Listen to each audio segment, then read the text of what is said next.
Welcome to Healthcare Logic for Growth, the weekly show where we talk life sciences and healthcare in general, things like clinical operations, research, commercial strategy, market analytics, and what it takes for anyone in healthcare to grow in a sustainable way. I'm Eric Marr, your host, the founder of Life Science Logic and a current Life Science Association board member. So whether you're building a biotech, running a rural hospital, leading a home health agency, or shaping healthcare policy, this show is for you. Today's episode is number 1 of a 10-part series entitled The Honest State of Early Stage Life Science in 2026, What Every Biotech, Pharma, MedTech, and digital health company is really up against. So let's get started. We're going to do this a little bit differently today, a little different than a typical podcast, so bear with me. So picture 4 people in a room. One is running an early stage biotech, Series A in hand, a promising asset, trying to build commercial infrastructure without burning their runway. The second is leading a pharma startup, navigating drug pricing politics and investor pressure at the same time. That's a tough one. The third is a MedTech founder who just cleared the FDA and is staring at a payer landscape that feels like a brick wall. And the fourth is a digital health CEO with real clinical data, but no idea how to get a health system to actually buy their SaaS product. 4 completely different companies, 4 different technologies, 4 different markets. And if you ask all 4 what 5 of their biggest challenges are, their responses will be eerily similar. That's what this episode is about. And it's what this entire 10-part series is about. Again, I'm Eric, and today we're doing an honest 30,000-foot assessment of what early-stage life science companies are up against in 2026. No fluff, just reality. The landscape in 2026. If you look at 2026 from the outside, from the headline level, right? The life science industry looks like it's in pretty good shape, honestly. The Biotech Index had a strong run at the end of 2025. Venture capital is still flowing, especially into later stage de-risked assets. The IPO window is starting to crack open again after a few years, a couple years at least. M&A activity was the 3rd highest in history in 2025, and AI is transforming drug discovery at a pace that genuinely surprised most of the industry. So on paper, things look good, maybe even great. But here's what doesn't make the headlines. Capital is concentrating. The money is going to fewer companies at later stages with more de-risked profiles. If you're a Series A biotech with a compelling hypothesis and strong early data, the bar to raise your next round has gotten meaningfully higher. The investors writing checks in 2026 want proof, not promise. The operating environment has gotten harder. We have more AI tools than ever to accelerate research and reduce costs.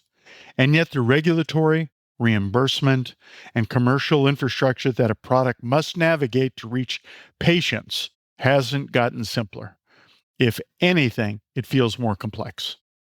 Drug pricing politics, evolving FDA guidance, Medicare Advantage penetration, prior authorization reform, payer demand for real-world evidence, all of it is moving simultaneously and in ways that affect commercial strategy in real time. And then there's the funding environment for basic science. The NIH has significantly pulled back new grant awards. PhD enrollment in life sciences has flatlined. The foundational research pipeline that feeds early stage companies is under pressure in ways that will, it'll have consequences for years, even if the funding environment improves tomorrow. I'm not trying to paint a doom and gloom picture here. I really am not. I genuinely believe this is one of the most exciting times in history of life science innovation. But I also believe the companies that are going to succeed are the ones who see the landscape early, not the ones running on optimism alone. So we're talking about 5 shared challenges, right? So let's talk about the 5 things that I see cutting across every early stage life science company right now.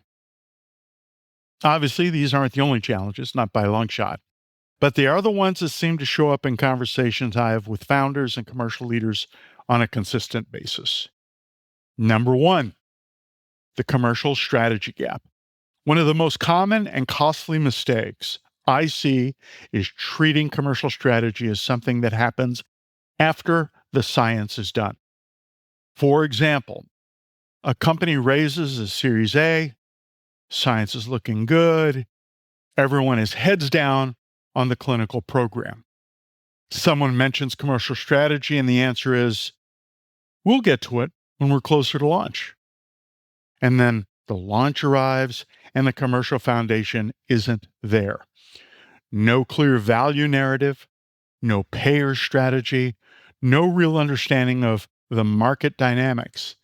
And then the company scrambles. Here's the thing. Commercial strategy built at the last minute almost never works as well as commercial strategy built in parallel.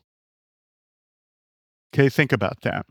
Not because the quality of thinking is different, but because the decisions made in their clinical program, evidence generation strategy, their label language, what else, their trial endpoints, all of those decisions have commercial consequences. The point is, commercial strategy is not a phase that comes after R&D. Again, it's a parallel track. And the earlier you build it, the cheaper it is and the better it works.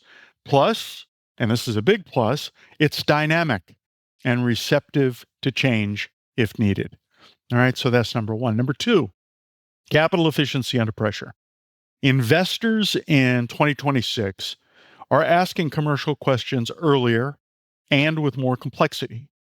Your next raise isn't just a clinical data package, it's proof that you understand your market, your payer landscape, and your evidence strategy, as well as you understand your mechanism of action. Every dollar you spend must be traceable to either a scientific or commercial milestone that strengthens your position and overall story. This creates a real tension for early stage companies because you need senior talent, regulatory, clinical, commercial, manufacturing. But very often, you can't afford senior talent full time. You need to build infrastructure, but you can't afford to build everything at once. You need to move fast, but you can't afford to waste resources on the wrong priorities. Successful companies are being honest about which capabilities they actually need in house versus which ones they can access through fractional talent, advisors, or service providers. They're mapping their spending directly to their next fundable milestone, not just their goal. And they're building commercial infrastructure incrementally rather than trying to build everything at once. Capital efficiency isn't just a financial discipline. In 2026, it's a commercial strategy in itself because the company that manages its runway well is the one that gets to execute its vision. The one that doesn't may not get a chance. All right, number three, the payer and reimbursement wall. I think this is one that can be confusing to founders. Again, you clear the FDA, you get your approval, your clearance, your authorization, the things you need, right? You've done the hard thing. You've proven your product works and that it's safe. And then you run straight into a payer landscape that has absolutely no obligation to pay for it at the price you need and in the timeline you're hoping for. FDA approval does not equal market access. Payers want real-world evidence, health economic data, and outcomes from populations that look like their members, not just the optimized cohort in their pivotal trial. Building a payer strategy takes time. The companies getting this right start the conversation years before launch, not just months. The health economics and outcomes research that supports your value story needs to be developed alongside your clinical data, not after. Again, parallel. I talk to companies that are about, 12 months from launch and just starting to think about payers. It's not enough time to build the evidence base, develop the relationships, or create the value narrative that's going to get you to formulary or coverage policy in the window that you need. Number 4, another very important one: talent and team building. The core problem is this: the talent you need most, experienced regulatory affairs leaders, seasoned commercial executives, clinical development veterans who've navigated the FDA before, is expensive, in demand, and increasingly hard to attract to a small company that can't offer the salary, the stability, or the brand recognition of a large organization. We've all seen it. For early stage companies, this means that you have to be more creative and more intentional about how you build your team than you used to. You need to be honest about which roles generally need to be full time versus which can be fractional or advisory. You need to have a real employer value proposition, not just ping pong tables and free lunches. And you need to have a genuine answer to the question: why would the right person choose to build their career here? The companies that win the talent competition in 2026 are doing it proactively. They're visible at conferences. They're building reputations in their therapeutic areas. They're treating talent strategy the same way they treat clinical strategy, as something that requires planning, investment, and consistent attention. So talk to people. You can't talk to enough people. Talk to people whenever you can. All right, number 5, communication and visibility. This is also a very important one. All of them are, but this one probably really hits home. Here's a pattern that I see play out more times than I can count. A company has genuinely compelling science, a strong team, and a real commercial opportunity, and almost nobody knows them. Not the investors who would fund them, not the payers who would eventually cover their product, not the physicians who would prescribe it, and not the patients who need it, not the partners who might be, natural collaborators. Communication strategy for early stage life science companies isn't about marketing in the traditional sense. It's about being present and credible in the conversations that matter: the scientific forums, the payer roundtables, the industry conferences, the investor networks. It's about having a clear, consistent story about what you're building and why it matters. A story that you can tell in a boardroom, at a medical conference, to a patient advocacy group, and to a health systems value analysis committee, and have it land every time. The companies that build this early have an enormous advantage, because by the time they need something from the market, a partnership, a coverage decision, a clinical champion, a next round investor, those relationships are already warm. Companies that don't, they're starting those conversations from scrap at the very worst possible time, when the clock is ticking and the runway is finite.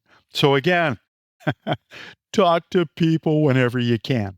So for this episode, we're operating in 2026 life science landscape that is genuinely exciting and genuinely hard at the same time.